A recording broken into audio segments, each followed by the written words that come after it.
I just want to shout out Karl-Anthony Towns real quick. It looks like he's gonna be out for a significant time. It's Yeah. unfortunate, man. I know we like to clown on Karl-Anthony Towns, but he was having a career year. Integral Part's one of the best teams in the league, man. Torn meniscus. He's probably out for the season, right? Yeah. Yeah, that's unfortunate, man. That's So unfortunate. I hate to have the conversation based off of that principle, but one, we're literally looking for what to talk about. So does that change any opinions in the West, or did we never really believe in the Timberwolves to begin with? Because a lot of people did call the Timberwolves out as that team that's like, hey, if somebody gonna beat them boys in Denver, it's gonna be the team with the perfect center to try to, and then the other one to pull people out of the paint, and then the defense on the perimeter. It was endless people that was believing in the Timberwolves, but obviously you lose Karl-Anthony Towns. I understand a guy like Nas can be elevated, but he's not Cat. So I'm gonna be honest with you. Teams coming out the West, what I've heard the most, Denver, the Clippers, the Thunder, and then probably Minnesota. But I'm not gonna lie and act like I haven't heard the Phoenix Suns just as much, man. To be honest with you, The West to me is wide open. This does hurt them in my opinion. But just like with the Embiid injury, this is another one of those. All right, now we got a situation on our hands for something needs to be proven. If this team looks really, even if they, because I don't think they'll be able to go into the playoffs and really be able to compete at the highest level without Cat. yeah. But if this team is able to still battle for the 1 or 2 seed without Cat, yeah, trade that nigga. I'm not. Yeah, it's both of the so unit. if J Mac cooks at the 4, that's yeah. what I'm If saying. J-Mac If and Nas J-Mac Reed good at the hold it 4 or down, Nas Reed can start, it's so fucked up. At that But like point, in it's my business. career, At that point, it's business, and I'm thinking about, hey, how can we be better? Because I'm looking over at the Celtics. Them niggas is loaded. I'm looking at Denver. How do we compete with these? I'm looking at the Thunder. Man, the Thunder got the chance this offseason to do some of the most ridiculous stuff we have ever seen. The Thunder can set themselves up. They can atone for their sins of letting James Harden go. And not that many franchises get a chance to atone for their sins of doing players dirty. They can atone to set them up to be the next one of them ones. So they got to do something if they're able to compete. I'll say that. If they are able to compete at the 1-2 seed, they don't fall or anything like that, trade Cat, get as much as you can for him in terms of depth of players or more assets, something. But he's coming off a meniscus tear, and you don't need him. And that's messed up to say. While his stock is high too, because Yeah, stock was going down going into the season. Now it's back up. yeah, Damo, the reason I was talking over you a little bit, and I apologize, my brother, but it was quite literally because it's so fucked up, but true.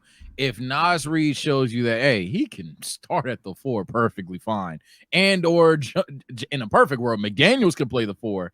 Oh, it's just, dog, it ain't even about Cat. You have him. I think his stock is higher than it was originally.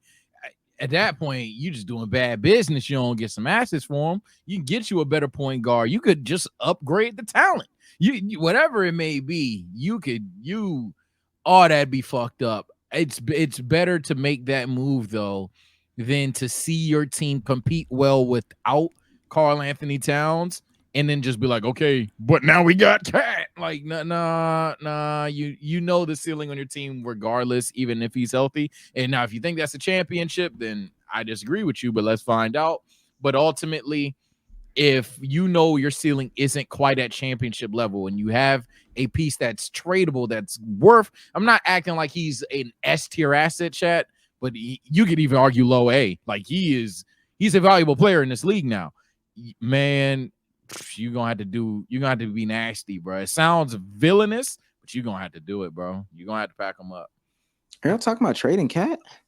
If we were talking about trading Cat under the principle, if they don't miss a beat. So like if these niggas are basically the same team, which I'm not saying they are going to be, but we're talking under the conversation of, yo, Nas Reed's good enough to start, and or J-Mac is fantastic at the 4. At that point, better than just bringing Cat back. You just go ahead and try to look for an upgrade. Now, what that upgrade is, that's a different conversation. It's always the conversation. Ask y'all. Yeah, that's always the conversation. What it is. How do you feel about someone in chat brought up Trae Young? How do you feel about Trae Young coming there? How do you feel about And that Cat and Mike Conley for Trae Young. Another fucking point guard. Any Mm-mm. point guard that's on the block that will likely be on the block later on. It's several things, or even if you think it's a in position my thing. opinion, you're trading Cap for surefire depth and better positions in terms of role players. I would that would be the only thing I'm trading Cap for. I'm not saying take Cat and try to go get Trae Young. I think that's ridiculous. I'm not saying take Cat and try to go get Lauri Markkanen. That is ridiculous. I don't think if you're going to just try to get a guy, you might as well keep Cat. I'm saying if I have this guy Naz Reid and J-Mac are able to produce at a level that keeps me at this level of the best we've seen since Kevin Garnett, like I'm at that point, get more guys to bolster the lineup. Give me a backup guard. Give me another guard that can split minutes with Mike Conley because Mike Conley's getting older. We did pay him. He did just recently resign an extension, so he's going to be their starting point guard going forward. He's going to be a little bit older. Get you another guard to come in and play some Mike Conley minutes. I'll play some other minutes if Mike Conley gets hurt. I'll take more. Real quick. Speaking of the Timberwolves, man, this is just now, bro. Real quick. Watch the chase. Okay, now. Turner hands to Reese, who's better than Ja now. Blocked by Ant. Crazy. Oh, that was for the game. That was a game winning. That was a game-saving block. Yeah. I love that kid. You know what? Fuck Luka. That's like he hit his head on the backboard. That nigga just went up with no regard for human life. He just said the only thing that matters is the ball. Yeah. That guy. He had 44. Oh my god. What I'll say, Damo, you might have even won me over in that regard because when I'm looking at the depth of the Timberwolves playoff wise, I don't give a fuck what these stats are looking like now. And truthfully, they're not that bad for some of these players. They are bad for others, but playoff wise, I'm not gonna lie. Monte hasn't even necessarily been hooping as of right now, but he only has 10 games on the season. Nickeil Alexander-Walker, again, you probably want to upgrade from that. Mike Conley is getting a bit up there in age. So it depends what assets are available. I would really have to look into that when we're talking about role players, but I might be of your sense of that's what you trade him for. I just think if you don't need him and it's not a difference with him, I think that's just 1-to-1. You pack him up, but it's probably not going to be the case. I know that's like a Mickey way out, but if it is, then shit. But I don't think it's going to be the case. If I could find a team willing to give up a quality guard and a quality perimeter player, I'm looking at that in picks. Personally, I'm looking at that picks. Maybe throwing a young big, like a young big on the back end, just the what if he does hit type of player or something in that kind of realm. But I'm looking at that. I'm looking at how much Cat is on the books for. What does that do for my cap? Because now can I bring a guy in the offseason too to kind of build going forward in this new era without Karl-Anthony Towns? And it's free agency. You trade Cat, you're officially, that's like the process being over in Philly. That's like getting rid of Embiid, and this is officially a new era we're entering to. Cat there, that is still remnants of that loser ass basketball y'all were playing. That is still remnants of that. That stench is still on. It's still there. Wait, what? Is he not a part of the winning though? He's a part of the winning, but if you ask anybody about the Timberwolves and why they don't have them as a lot coming out the West, they're going to question just him. They're not going to question nobody. They're going to question Rudy Gobert offensively, which who wouldn't, but that's not his role. And then they're going to say, I don't know if Cat's going to be, is Cat going to fall off a cliff again? That's all, because it happened last year. It happens these other times. That's going to be the argument. Yeah, but I actually know Conley's old for me. That's not stupid. That's a fair criticism because, and maybe I need to pull the numbers up to have them on hand. Cat is there's a droppage that comes from Cat that is kind of noticeable. And he does need to prove it. He's one of those guys that's been in the playoffs a couple times and didn't prove it. Like he needs to prove it. Or maybe one time. A couple times is crazy. Not one time. Maybe it is a one time. Except for 20. You said what? You froze.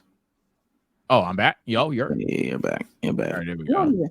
I don't even think we have a large enough sample size to be saying this. This seems like an unnecessary. Three playoffs. Three. You have three playoff runs, a combined 16 games. First series, he averaged 15 points. He didn't hit is it kind of seller in the playoffs? Like a really big seller? Yeah, that's the narrative. Yeah, recently in his first one, he didn't play well. His best playoff performance was easily in 2021-22, where I think it's on a lower volume, but he does have really good stats. 48-45 from 3, 21. And last year was bad. Last year, 45% from the field, 25% from 3, 18 and 10. Was he hurt? No, he played all 5 games. So. He played all 5 games. That don't mean he wasn't hurt. I don't think he was hurt though. It wasn't unless I'm forgetting an injury. Unless there was some article that came out afterwards. He was hurt for a lot of that season, but he wasn't hurt going into the playoffs. He played, I want to say 1, 2, 3, 4, 5, 6, 8 games prior to the playoffs. He played 29 games that season, so he was coming off of an injury. Yeah, he was coming off injury. Have that as the reason why. But before then, you had the year before 21-22, where he played 74 games that year, and going in from then 21-22 into the playoffs. I mean, yeah, the volume goes down. Is that what that is? I'm trying to compare. Yeah, the volume goes down and the efficiency goes down in 21-22. The volume and the efficiency goes down, and the numbers go down. Yeah, I think it's a reach. I'm looking at it now. That last year 23 playoffs, one, they played the Nuggets, but two, it looks like the 2 bad games that he had out of 5 games. He had 2 bad games. It was the first 2 games. After that, I mean, he had 27, then he had 17, and then he had 26. But he shot well for the rest of the series.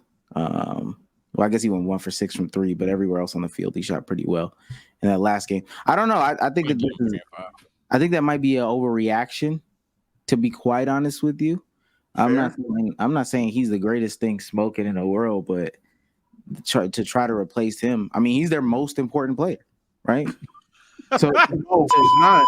Rudy Gobert is their most important player. Actually, I'm talking. But I think it's just we might be jumping the gun on some of these guys, and then the try to get back to it is like and it's also great to have 2 of these people. If Naz Reid is really like that, okay, we got a guy off the bench that's really like that. Like he like that for. It just depends on what you get in return. Yeah, I'm about to say it depends what you get in return. Depends on how they look.